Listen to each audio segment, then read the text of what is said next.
Hello friends, मैं हूँ रश्मि और आपका स्वागत है मेरे चैनल रश्मि रेमेडीज़ में। कैसे हैं आप? उम्मीद है बिल्कुल सही होंगे। तो आज हम बात करने वाले हैं एक बहुत ही बड़ी समस्या के बारे में, जो है आर्थराइटिस, जिसे गठिया या जोड़ों का दर्द भी कहते हैं। तो ये समस्या पहले तो आपने जनरली देखा होगा कि बुजुर्गों में, ओल्ड एज पीपल में होती थी। बट अब क्या होता है, ज़्यादातर जो यंग एज के लोग हैं, बच्चे भी, इवन उन्हें भी आर्थराइटिस होने लगी है। तो इसका क्या कारण है, क्यों ये इतना ज़्यादा जॉइंट पेन बढ़ रहा है? तो उसका रीज़न है, हम आजकल जो खान पान हम लोग खाते हैं, बहुत ज़्यादा लाइफस्टाइल हमारा ख़राब हो गया है।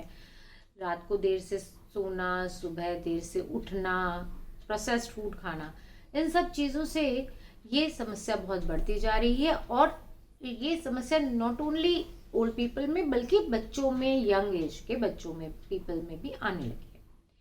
तो अब हम ये समझेंगे कि ये क्यों होती है, ये समस्या क्यों होती है। और ऐसा ये दर्द है, जिनको होता है वही जानते हैं कि उनको उठने बैठने में प्रॉब्लम होने लगती है, चलने में प्रॉब्लम होने लगती है, जॉइंट्स में इतना ज़्यादा पेन होता है कि वो रात में सो भी नहीं पाते हैं। और समस्या ज़्यादा बढ़ जाती है तो वहाँ सूजन यानी कि स्वेलिंग भी आ जाती है। तो अब इस प्रॉब्लम को का रीज़न क्या है, मेन ये होती किस लिए, ये समस्या होती किस लिए है? तो जनरली जो एक बहुत बड़े ज़्यादातर लोगों में क्या प्रॉब्लम किस वजह से होती है, वो है यूरिक एसिड का बढ़ जाना। यूरिक एसिड जब बढ़ जाता है तो वो जॉइंट पेन में इन्फ्लेमेशन देता है, और ये जॉइंट्स खराब होने लगते हैं, जैसे कि घुटना हो गया, कोहनी हो गया, उंगलियां तक में भी ऐंठन होने लगती है।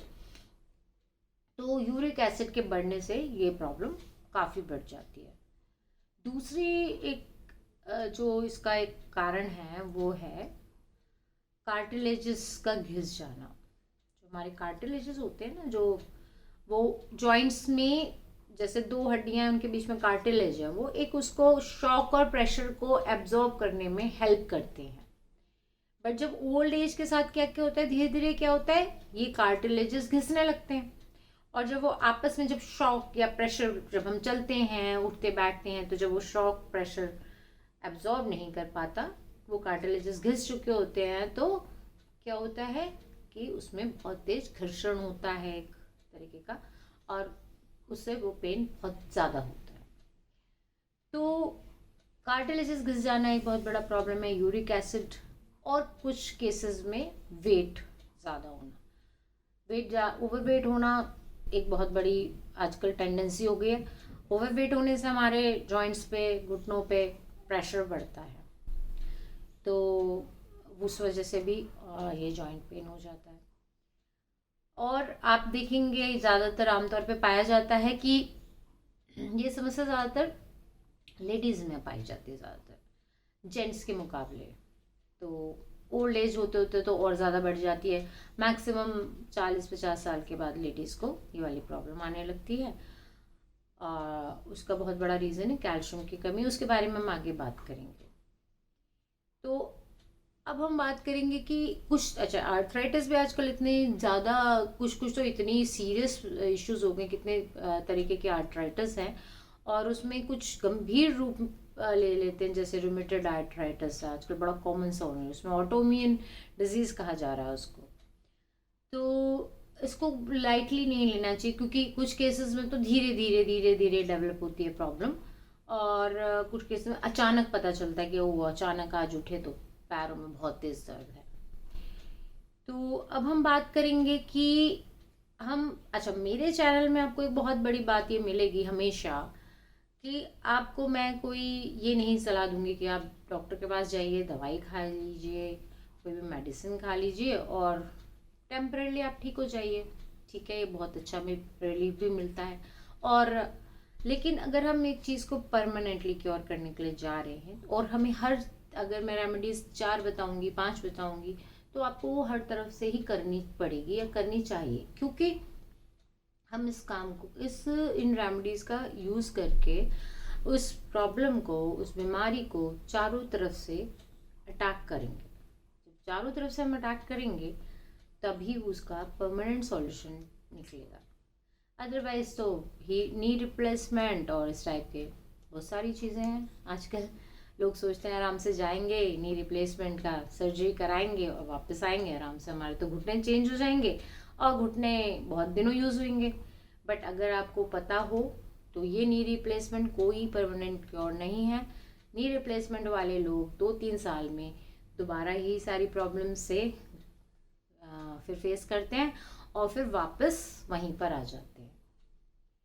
तो मैं कहना चाहूँगी कि जो मेरी ये रेमेडीज़ हैं, ये जो उपचार हैं, बिल्कुल घर में ही सब कुछ मौजूद है, आसपास आपके हैं, आपको बड़े इजीली मिल जाएंगे और आप इनको करिए। तो चलिए सबसे पहले वाले रेमेडी या उपचार को पे बात करते हैं।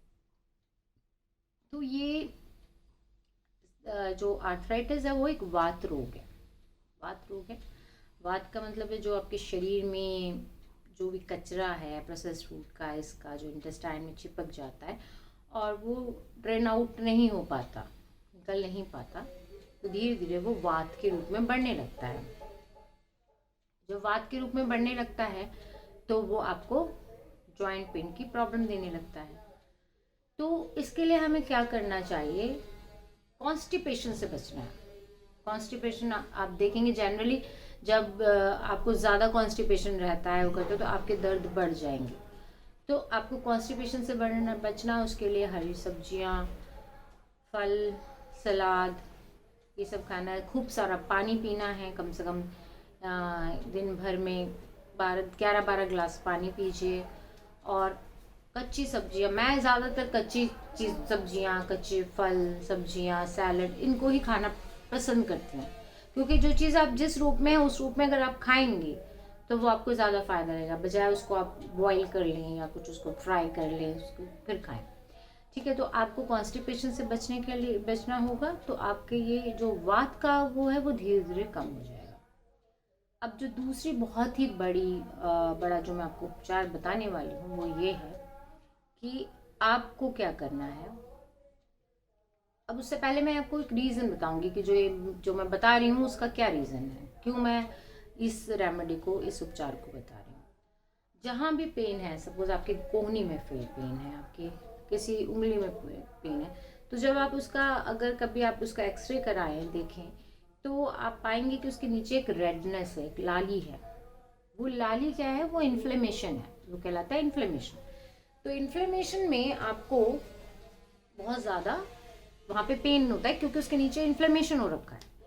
तो वो इन्फ्लेमेशन कैसे कम करा? तो हमारे लिए इन्फ्लेमेशन कम करने के लिए हमारे पास है एक बहुत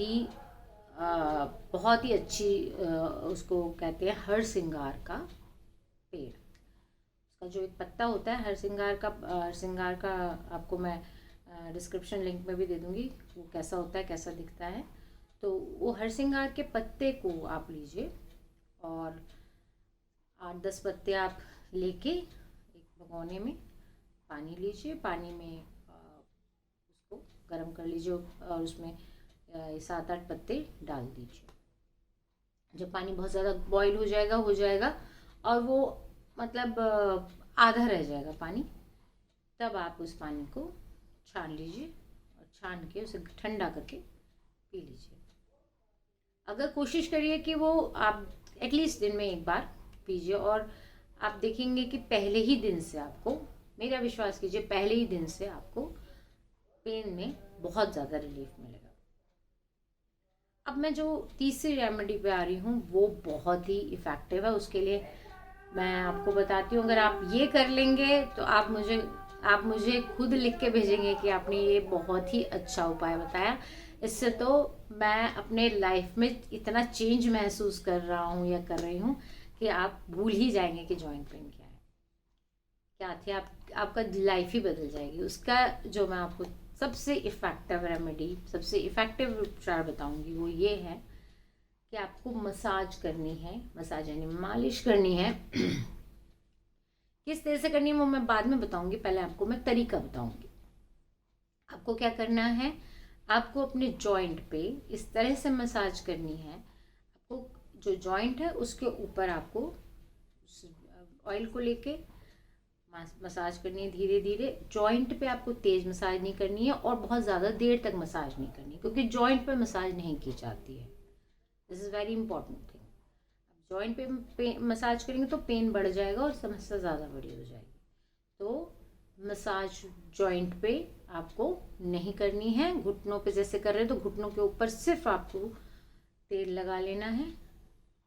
और मसाज कैसे देनी है, नीचे की तरफ आपको वो छोड़ दीजिए हिस्सा, उसके बाद नीचे की तरफ आप इस तरीके से अंगूठे या उंगली की मदद से या तो खुद कर लीजिए या कोई आपके पास कोई अवेलेबल है, आपके हस्बैंड या आपकी वाइफ, तो उनसे इस तरह से आप मसाज कराइए। इस साइड पे कराइए, फिर उसके बाद इस साइड पे, ऐसे धीरे धीरे उसकी मसाज देते रहिए।